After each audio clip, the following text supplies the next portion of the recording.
Leviticus chapter 8.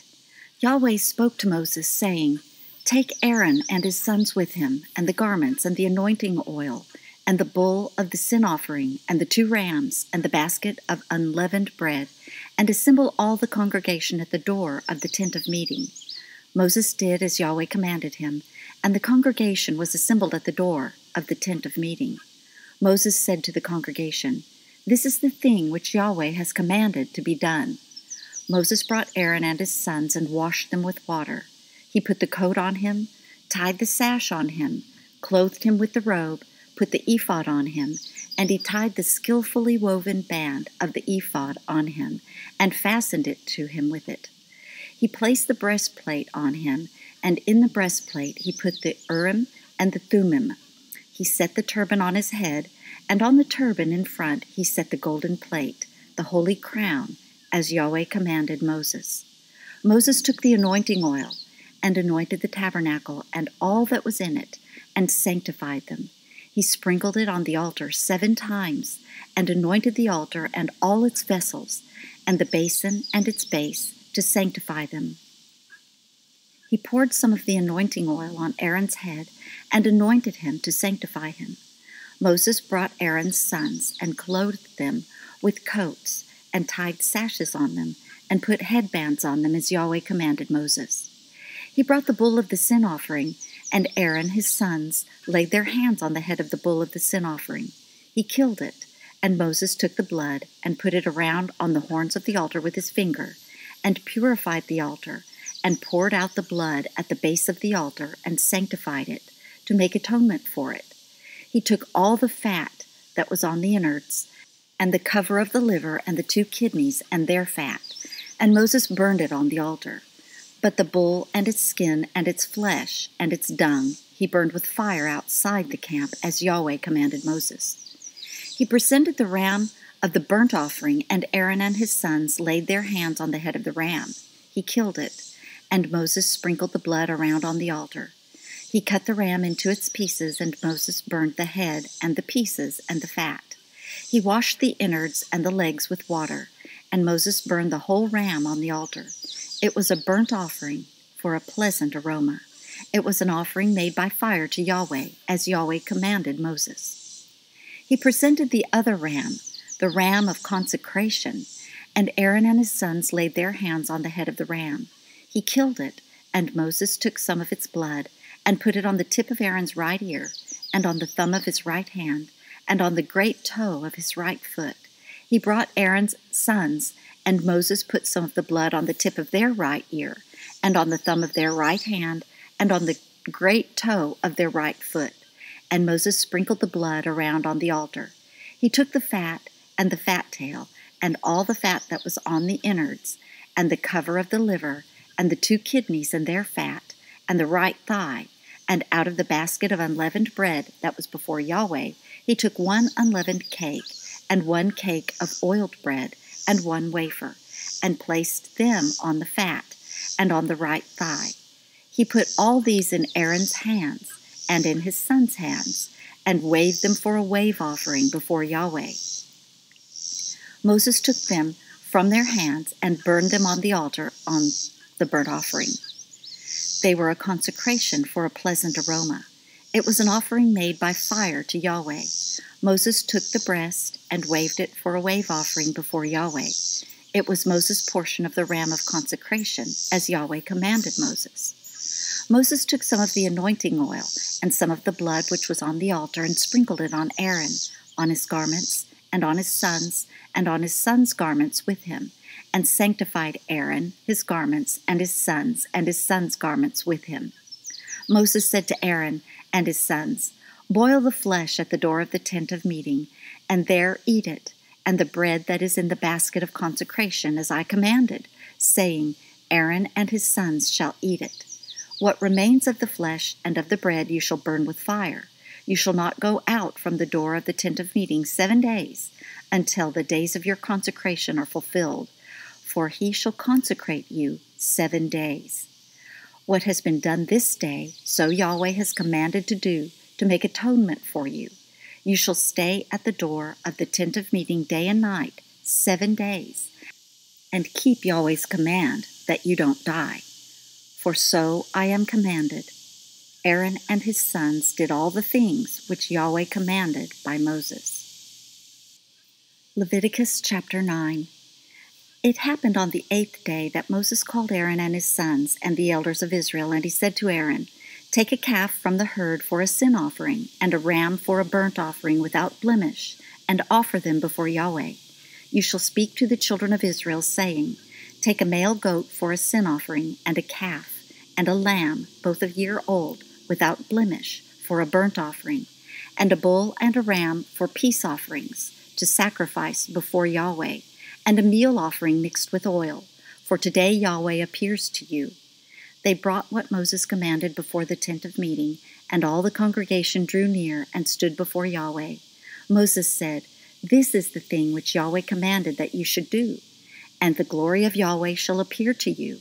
Moses said to Aaron, "Draw near to the altar, and offer your sin offering and your burnt offering, and make atonement for yourself and for the people, and offer the offering of the people, and make atonement for them, as Yahweh commanded." So Aaron drew near to the altar, and killed the calf of the sin offering, which was for himself. The sons of Aaron presented the blood to him, and he dipped his finger in the blood, and put it on the horns of the altar, and poured out the blood at the base of the altar. But the fat, and the kidneys, and the cover from the liver of the sin offering he burned upon the altar, as Yahweh commanded Moses. The flesh and the skin he burned with fire outside the camp. He killed the burnt offering, and Aaron's sons delivered the blood to him, and he sprinkled it around the altar. They delivered the burnt offering to him, piece by piece, and the head, and he burned them upon the altar. He washed the innards and the legs, and burned them on the burnt offering on the altar. He presented the people's offering, and took the goat of the sin offering which was for the people, and killed it, and offered it for sin like the first. He presented the burnt offering, and offered it according to the ordinance. He presented the meal offering, and filled his hand from there, and burned it upon the altar, besides the burnt offering of the morning. He also killed the bull and the ram, the sacrifice of peace offerings, which was for the people. And Aaron's sons delivered to him the blood, which he sprinkled around on the altar, and the fat of the bull and of the ram, the fat tail, and that which covers the innards, and the kidneys, and the cover of the liver. And they put the fat upon the breasts, and he burned the fat on the altar. And the breasts and the right thigh Aaron waved for a wave offering before Yahweh, as Moses commanded. Aaron lifted up his hands toward the people and blessed them, and he came down from offering the sin offering, and the burnt offering, and the peace offerings. Moses and Aaron went into the tent of meeting and came out, and blessed the people, and the glory of Yahweh appeared to all the people. There came forth fire from before Yahweh, and consumed the burnt offering and the fat upon the altar, and when all the people saw it, they shouted and fell on their faces. Leviticus chapter 10. Nadab and Abihu, the sons of Aaron, each took his censer and put fire in it, and laid incense on it, and offered strange fire before Yahweh, which he had not commanded them. And fire came forth from before Yahweh and devoured them, and they died before Yahweh. Then Moses said to Aaron, "This is what Yahweh spoke of, saying, I will show myself holy to those who come near me, and before all the people I will be glorified." Aaron held his peace. Moses called Mishael and Elzaphan, the sons of Uzziel, the uncle of Aaron, and said to them, "Draw near, carry your brothers from before the sanctuary out of the camp." So they drew near and carried them in their coats out of the camp, as Moses had said. Moses said to Aaron and to Eleazar and to Ithamar his sons, "Don't let the hair of your heads go loose, neither tear your clothes, that you don't die, and that he not be angry with all the congregation. But let your brothers, the whole house of Israel, bewail the burning which Yahweh has kindled. You shall not go out from the door of the tent of meeting, lest you die. for the anointing oil of Yahweh is on you." They did according to the word of Moses.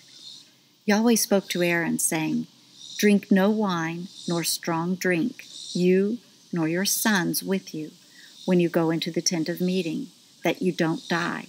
It shall be a statute forever throughout your generations, and that you are to make a distinction between the holy and the common, and between the unclean and the clean, and that you are to teach the children of Israel all the statutes which Yahweh has spoken to them by Moses." Moses spoke to Aaron and to Eleazar and to Ithamar, his sons who were left.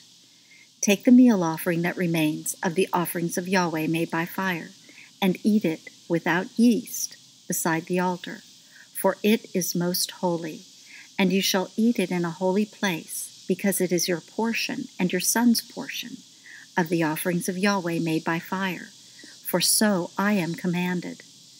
The waved breast and the heaved thigh you shall eat in a clean place, you and your sons and your daughters with you, for they are given as your portion and your son's portion, out of the sacrifices of the peace offerings of the children of Israel. The heaved thigh and the waved breast they shall bring with the offerings made by fire of the fat, to wave it for a wave offering before Yahweh, and it shall be yours and your sons with you, as a portion forever, as Yahweh has commanded." Moses diligently inquired about the goat of the sin offering, and behold, it was burned. And he was angry with Eleazar and with Ithamar, the sons of Aaron, who were left, saying, "Why haven't you eaten the sin offering in the place of the sanctuary, since it is most holy? And he has given it you to bear the iniquity of the congregation, to make atonement for them before Yahweh. Behold, its blood was not brought into the inner part of the sanctuary. You certainly should have eaten it in the sanctuary as I commanded." Aaron spoke to Moses, "Behold, this day they have offered their sin offering and their burnt offering before Yahweh, and such things as these have happened to me. And if I had eaten the sin offering today, would it have been pleasing in the sight of Yahweh?" When Moses heard that, it was pleasing in his sight. Leviticus chapter 11. Yahweh spoke to Moses and to Aaron, saying to them, "Speak to the children of Israel, saying, These are the living things which you may eat among all the animals that are on the earth. Whatever parts the hoof and is cloven-footed, and chews the cud among the animals, that you may eat. Nevertheless, these you shall not eat of those that chew the cud, or of those who part the hoof. The camel, because he chews the cud but doesn't have a parted hoof, he is unclean to you. The coney, because he chews the cud but doesn't have a parted hoof, he is unclean to you. The hare, because she chews the cud but doesn't part the hoof, she is unclean to you. The pig, because he has a split hoof and is cloven-footed but doesn't chew the cud, he is unclean to you. Of their flesh you shall not eat, and their carcasses you shall not touch. They are unclean to you. These you may eat of all that are in the waters. Whatever has fins and scales in the waters, in the seas and in the rivers, that you may eat. All that don't have fins and scales in the seas and in the rivers, of all that move in the waters, and of all the living creatures that are in the waters, they are an abomination to you, and you detest them. You shall not eat of their flesh, and you shall detest their carcasses. Whatever has no fins nor scales in the waters, that is an abomination to you. These you shall detest among the birds. They shall not be eaten. They are an abomination. The eagle and the vulture and the black vulture and the red kite, any kind of black kite, any kind of raven, the horned owl, the screech owl, and the gull, any kind of hawk, the little owl, the cormorant, the great owl, the white owl, the desert owl, the osprey, the stork, any kind of heron, the hoopoe, and the bat. All flying insects that walk on all fours are an abomination to you. Yet you may eat these. of all the winged creeping things that go on all fours, which have legs above their feet, with which to hop on the earth. Even of these you may eat, any kind of locust, any kind of katydid, any kind of cricket, and any kind of grasshopper. But all winged creeping things which have 4 feet are an abomination to you.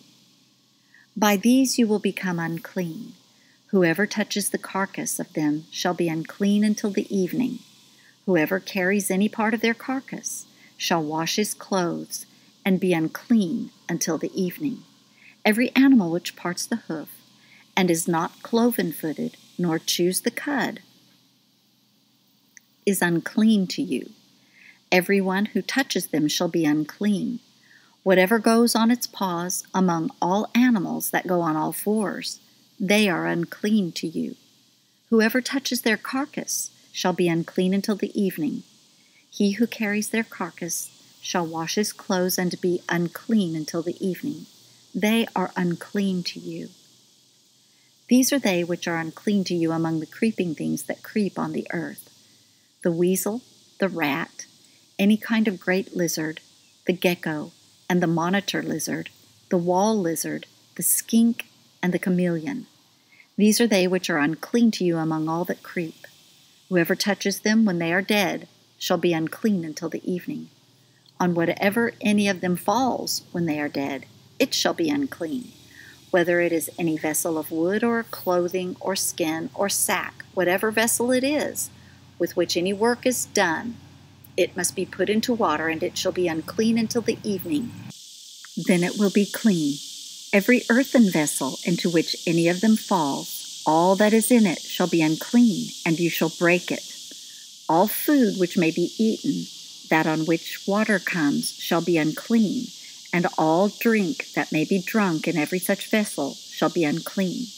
Everything whereupon part of their carcass falls shall be unclean, whether oven or range for pots. It shall be broken in pieces. They are unclean, and it shall be unclean to you.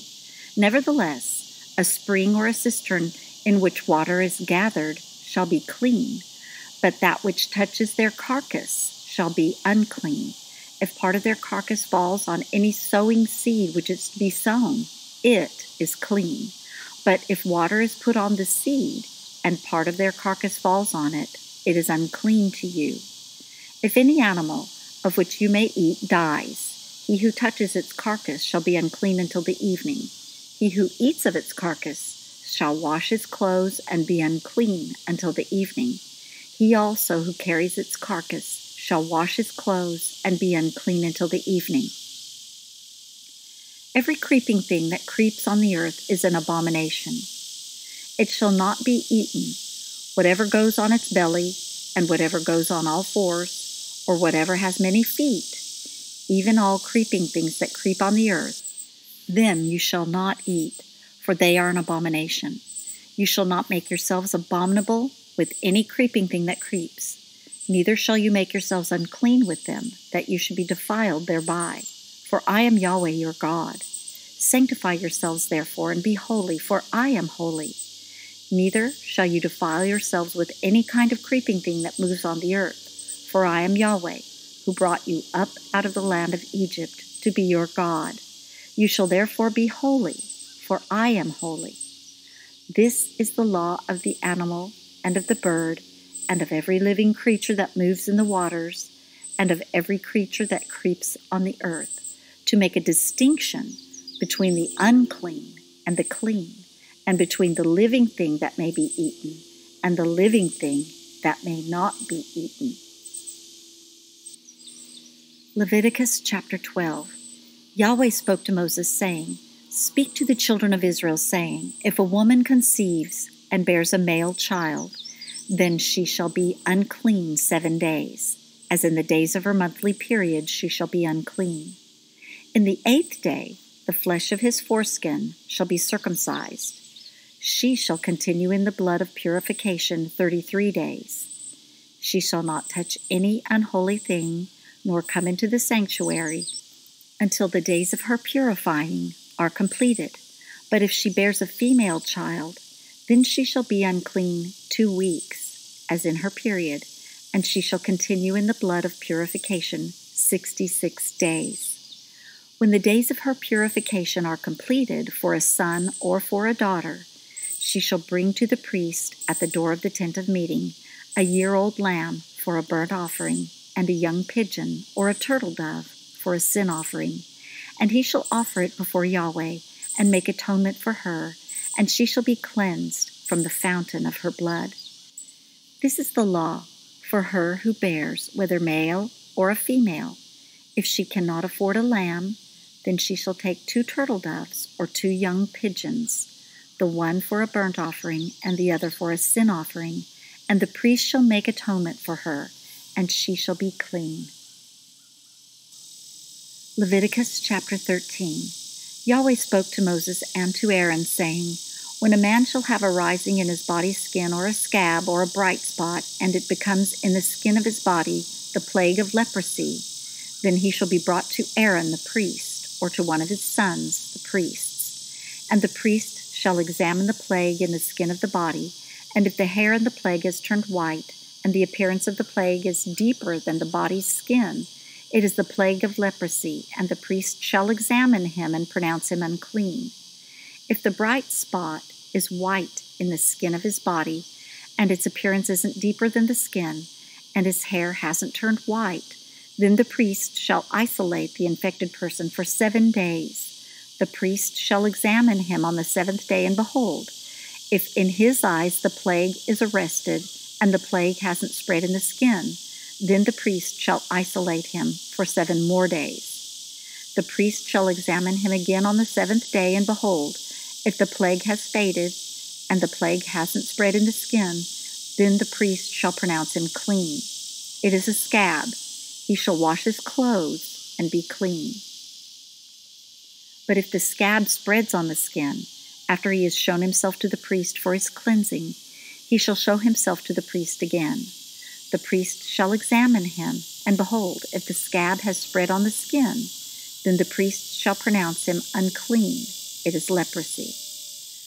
When the plague of leprosy is in a man, then he shall be brought to the priest, and the priest shall examine him.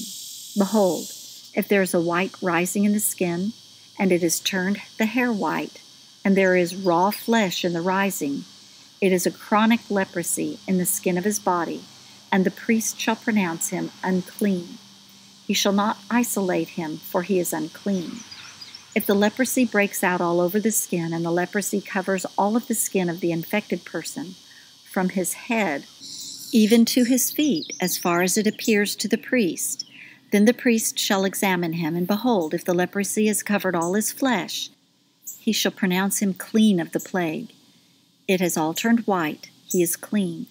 But whenever raw flesh appears in him, he shall be unclean. The priest shall examine the raw flesh and pronounce him unclean. The raw flesh is unclean. It is leprosy. Or if the raw flesh turns again and is changed to white, then he shall come to the priest. And the priest shall examine him, and behold, if the plague has turned white, then the priest shall pronounce him clean of the plague. He is clean.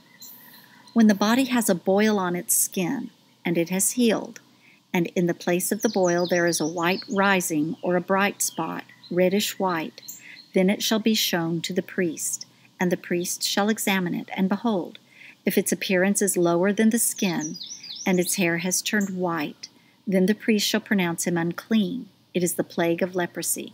It is broken out in the boil. But if the priest examines it, and behold, there are no white hairs in it, and it isn't deeper than the skin, but is dim, then the priest shall isolate him 7 days. If it spreads in the skin, then the priest shall pronounce him unclean. It is a plague. But if the bright spot stays in its place and hasn't spread, it is the scar from the boil, and the priest shall pronounce him clean. Or when the body has a burn from fire on its skin, and the raw flesh of the burn becomes a bright spot, reddish white or white, then the priest shall examine it, and behold, if the hair in the bright spot has turned white, and its appearance is deeper than the skin, it is leprosy. It is broken out in the burning, and the priest shall pronounce him unclean. It is the plague of leprosy. But if the priest examines it, and behold, there is no white hair in the bright spot, and it isn't lower than the skin, but is faded, then the priest shall isolate him 7 days. The priest shall examine him on the 7th day. If it has spread in the skin, then the priest shall pronounce him unclean. It is the plague of leprosy. If the bright spot stays in its place and hasn't spread in the skin but is faded, it is the swelling from the burn, and the priest shall pronounce him clean, for it is the scar from the burn. When a man or woman has a plague on the head or on the beard, then the priest shall examine the plague, and behold, if its appearance is deeper than the skin, and the hair in it is yellow and thin, then the priest shall pronounce him unclean. It is an itch. It is leprosy of the head or of the beard. If the priest examines the plague of itching, and behold, its appearance isn't deeper than the skin, and there is no black hair in it, then the priest shall isolate him, the person infected, with itching 7 days. On the 7th day the priest shall examine the plague, and behold, if the itch hasn't spread, and there is no yellow hair in it, and the appearance of the itch isn't deeper than the skin, then he shall be shaved, but he shall not shave the itch, and the priest shall shut him up, who has the itch, 7 more days. On the 7th day the priest shall examine the itch, and behold, if the itch hasn't spread in the skin, and its appearance isn't deeper than the skin, then the priest shall pronounce him clean. He shall wash his clothes and be clean. But if the itch spreads in the skin after his cleansing, then the priest shall examine him, and behold, if the itch has spread in the skin, the priest shall not look for the yellow hair, he is unclean. But if in his eyes the itch is arrested, and black hair has grown in it, the itch is healed, he is clean. The priest shall pronounce him clean. When a man or a woman has bright spots in the skin of the body, even white bright spots, then the priest shall examine them, and behold, if the bright spots on the skin of their body are a dull white, it is a harmless rash. It is broken out in the skin. He is clean. If a man's hair has fallen from his head, he is bald. He is clean. If his hair has fallen off from the front part of his head, he is forehead bald. He is clean. But if there is in the bald head or the bald forehead a reddish-white plague, it is leprosy breaking out in his bald head or his bald forehead. Then the priest shall examine him, and behold, if the rising of the plague is reddish-white in his bald head or in his bald forehead, like the appearance of leprosy in the skin of the flesh, he is a leprous man. He is unclean. The priest shall surely pronounce him unclean. His plague is on his head. The leper in whom the plague is shall wear torn clothes, and the hair of his head shall hang loose. He shall cover his upper lip, and shall cry, "Unclean, unclean!" All the days in which the plague is in him he shall be unclean. He is unclean. He shall dwell alone. Outside of the camp shall be his dwelling. The garment also that the plague of leprosy is in, whether it is a woolen garment or a linen garment, whether it is in warp or woof of linen or of wool, whether in a skin or in anything made of skin, if the plague is greenish or reddish in the garment, or in the skin, or in the warp, or in the woof, or in anything made of skin, it is the plague of leprosy, and shall be shown to the priest. The priest shall examine the plague, and isolate the plague 7 days. He shall examine the plague on the 7th day. If the plague has spread in the garment, either in the warp, or in the woof, or in the skin, whatever use the skin is used for, the plague is a destructive mildew. It is unclean. He shall burn the garment, whether the warp or the woof, in wool or in linen, or anything of skin in which the plague is. For it is a destructive mildew. It shall be burned in the fire. If the priest examines it, and behold, the plague hasn't spread in the garment, either in the warp or in the woof, or in anything of skin, then the priest shall command that they wash the thing in which the plague is, and he shall isolate it 7 more days. Then the priest shall examine it after the plague is washed, and behold, if the plague hasn't changed its color, and the plague hasn't spread, it is unclean. You shall burn it in the fire. It is a mildewed spot, whether the bareness is inside or outside. If the priest looks, and behold, the plague is faded after it is washed, then he shall tear it out of the garment, or out of the skin, or out of the warp, or out of the woof. And if it appears again in the garment, either in the warp or in the woof, or in anything of skin, it is spreading, you shall burn with fire that in which the plague is. The garment, either the warp or the woof, or whatever thing of skin it is, which you shall wash. If the plague is departed from them, then it shall be washed the second time, and it will be clean. This is the law of the plague of mildew, in a garment of wool or linen, either in the warp or in the woof, or in anything of skin, to pronounce it clean, or to pronounce it unclean. Leviticus 14. Yahweh spoke to Moses, saying, This shall be the law of the leper in the day of his cleansing. He shall be brought to the priest, and the priest shall go forth out of the camp. The priest shall examine him, and behold, if the plague of leprosy is healed in the leper, then the priest shall command them to take for him, who is to be cleansed, 2 living clean birds, and cedar wood, and scarlet, and hyssop. The priest shall command them to kill one of the birds in an earthen vessel over running water. As for the living bird, he shall take it, and the cedar wood, and the scarlet, and the hyssop, and shall dip them, and the living bird, in the blood of the bird that was killed over the running water. He shall sprinkle on him, who is to be cleansed from the leprosy, 7 times, and shall pronounce him clean, and shall let the living bird go into the open field. He who is to be cleansed shall wash his clothes, and shave off all his hair, and bathe himself in water, and he shall be clean. After that he shall come into the camp, but shall dwell outside his tent 7 days. It shall be on the 7th day that he shall shave all his hair off his head, and his beard, and his eyebrows, even all his hair he shall shave off. He shall wash his clothes, and he shall bathe his body in water. Then he shall be clean.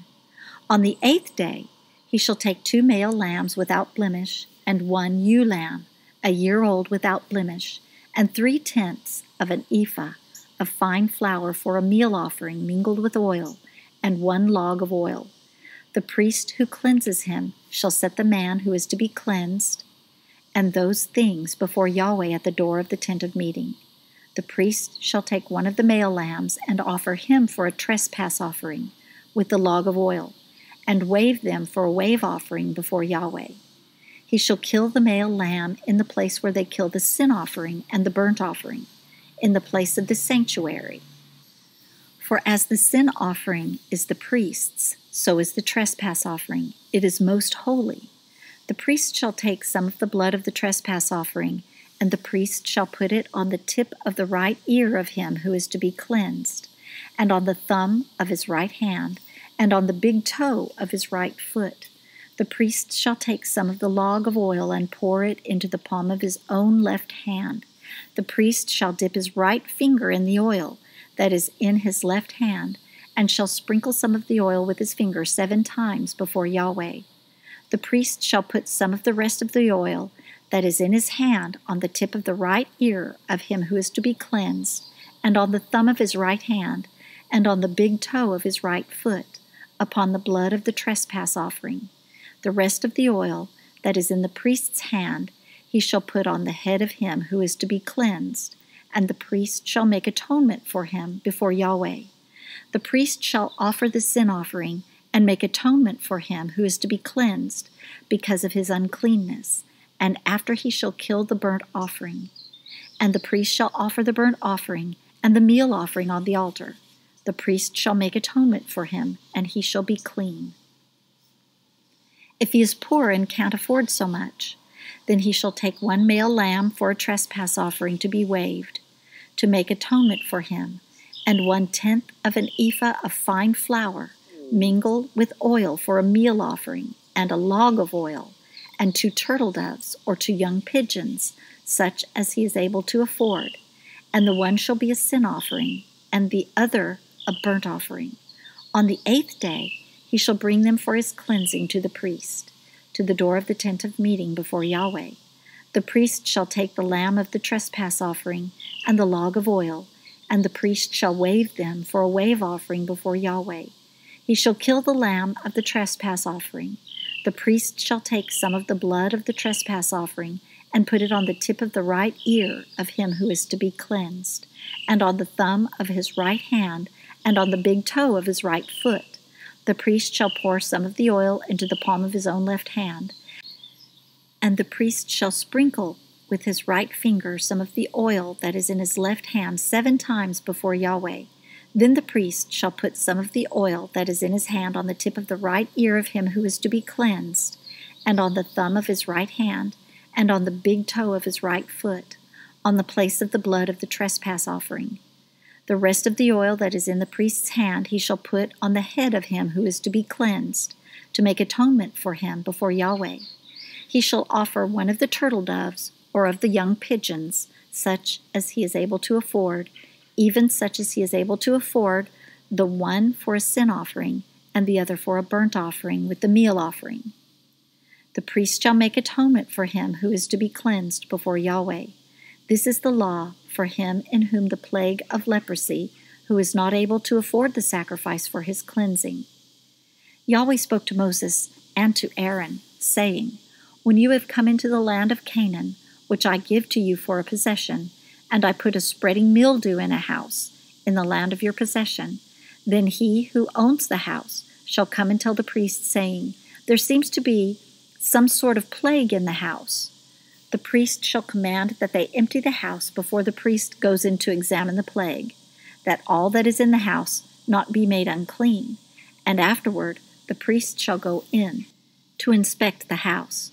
He shall examine the plague, and behold, if the plague is in the walls of the house with hollow streaks, greenish or reddish, and it appears to be deeper than the wall, then the priest shall go out of the house to the door of the house, and shut up the house 7 days. The priest shall come again on the 7th day and look. If the plague has spread in the walls of the house, then the priest shall command that they take out the stones in which is the plague, and cast them into an unclean place outside of the city. And he shall cause the inside of the house to be scraped all over, and they shall pour out the mortar that they scraped off outside of the city into an unclean place. They shall take other stones and put them in the place of those stones, and he shall take other mortar and shall plaster the house. If the plague comes again and breaks out in the house, after he has taken out the stones, and after he has scraped the house, and after it was plastered, then the priest shall come in and look, and behold, if the plague has spread in the house, it is the destructive mildew in the house, it is unclean. He shall break down the house, its stones and its timber, and all the house's mortar. He shall carry them out of the city into an unclean place. Moreover, he who goes into the house while it is shut up shall be unclean until the evening. He who lies down in the house shall wash his clothes, and he who eats in the house shall wash his clothes. If the priest shall come in and examine it, and behold, the plague hasn't spread in the house after the house was plastered, then the priest shall pronounce the house clean, because the plague is healed. To cleanse the house, he shall take 2 birds, and cedar wood, and scarlet, and hyssop. He shall kill one of the birds in an earthen vessel over running water. He shall take the cedar wood, and the hyssop, and the scarlet, and the living bird, and dip them in the blood of the slain bird, and in the running water, and sprinkle the house 7 times. He shall cleanse the house with the blood of the bird, and with the running water, with the living bird, with the cedar wood, with the hyssop, and with the scarlet. But he shall let the living bird go out of the city into the open field. So shall he make atonement for the house, and it shall be clean. This is the law for any plague of leprosy, and for an itch, and for the destructive mildew of a garment, and for a house, and for a rising, and for a scab, and for a bright spot, to teach when it is unclean, and when it is clean. This is the law of leprosy.